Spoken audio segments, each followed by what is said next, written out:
Do you know what are the reasons behind the pacemaker activity of the heart? Why SA nodal cells are present on the right atria? Why they are not present on the left atria? What is specifically SA nodal action potential and how SA nodal action potential differ from other myocytes?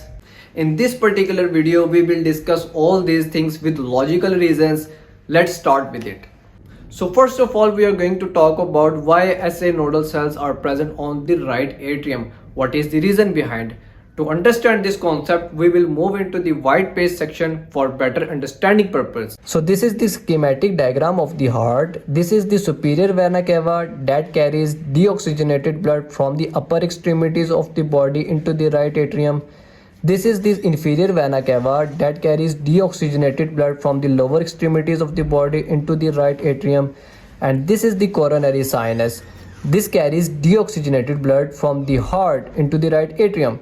Right? So these are the openings, deoxygenated openings that carries deoxygenated blood from the various part of the body into the right atrium. Clear? So here exactly SA nodal cells are present. So SA nodal cells are exactly present near to the opening of superior vena cava.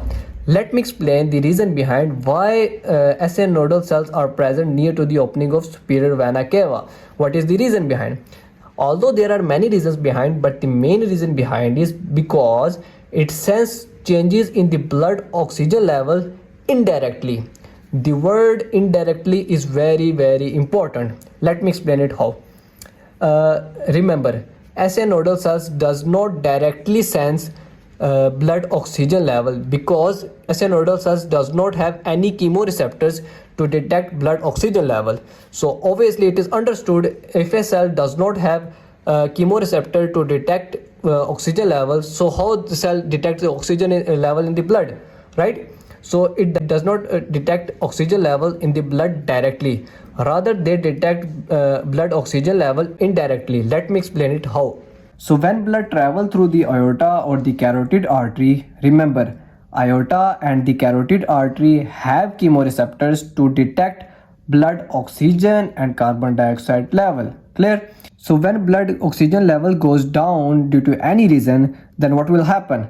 Chemoreceptors that are present in aorta and the carotid artery get stimulated.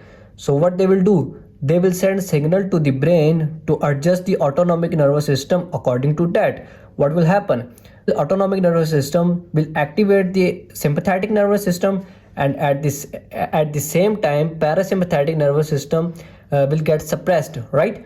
So what is the purpose of increase the sympathetic nervous system? We know that when sympathetic nervous system activated, that will activate the SA node through beta receptors. So what will happen? So when beta receptors in SA node gets stimulated, that will increase the heart rate. So when heart rate will increase, blood travel into the pulmonary circulation will become more. So when more blood travel into the pulmonary circulation, so more oxygenation will occur. So when more oxygenation will occur, then blood travel through aorta and the carotid artery receive those blood having good amount of oxygen, right? So this is how SA node detect blood oxygen level indirectly. Clear? So I hope you people understand the reason very clearly, and in the next video we will talk about some unique characteristic and action potential of SA nodal cells. So at the end of the video there is some rule. Rule is very simple. You have to subscribe my YouTube channel at any cost. And take care of yourself and others as well, and don't forget the rule. I will catch you in the next video.